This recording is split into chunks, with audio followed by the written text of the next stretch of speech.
From Métis sashes to flower beadwork to the infinity flag and so much more. The Métis people have so many amazing symbols that represent them, and I'm going to tell you a little about them. I'm Madeline Height, a proud member of McMurray Métis, and I'm here to teach you guys about some of our symbols. The first one I'm going to start out with is the infinity flag.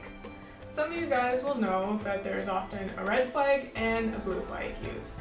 There's been debate on why we have a red and a blue one, but most people agree that the red one is the Hudson's Bay Company and the Scottish heritage, while the blue one is the Northwest Company and the French heritage.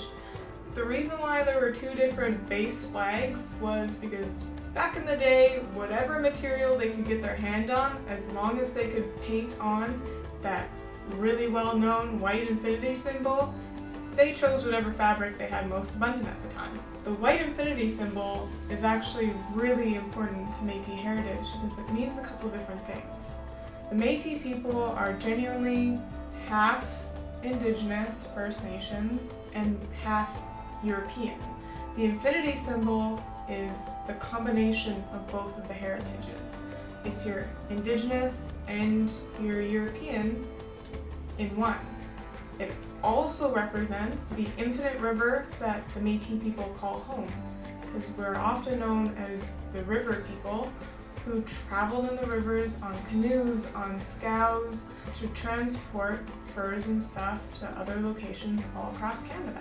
Another symbol that we can talk about is the sash. On the sash, you'll notice that there's a couple different colors. You'll often find red and yellow and blue and white and black. The patterns depended on your family, but a lot of those were lost throughout time. Each color has a meaning.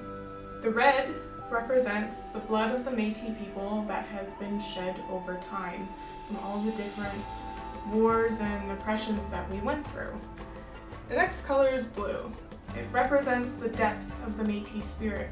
With all we've been through throughout time, through oppression, through war, through famines, our spirits are hardened and true.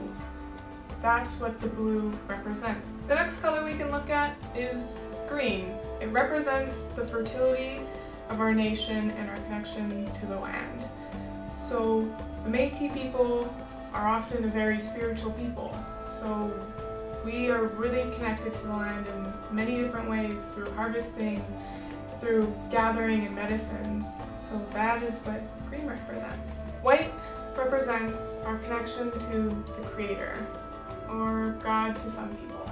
The Creator is the one who created all of us. He created the earth, He created the trees, He created everything. And the white represents the purity of our connection to the Creator and our connection to everything that He made. Yellow represents the prosperity of the Métis people and how bright our future can be and will be. So on some sashes you might see the color black, and black represents the oppression that the Métis people have been through. We were always oppressed in some way or another, but you don't often see black in your sash anymore, depending on which ones you get, because if we always focus on oppression, then it's almost like we're still oppressing ourselves. So that's a little bit more about what the different colors of the sash mean. The sash was also used as a tool by the Métis people, especially for towing their canoes, or as a saddle, as an actual belt. They used it as a tourniquet. It was very versatile. And something else that is very versatile is the McMurray Métis logo. And if you haven't watched our video on it already, you can check it out on our Facebook page or YouTube. I hope you guys are enjoying Métis Week, and there's more to come.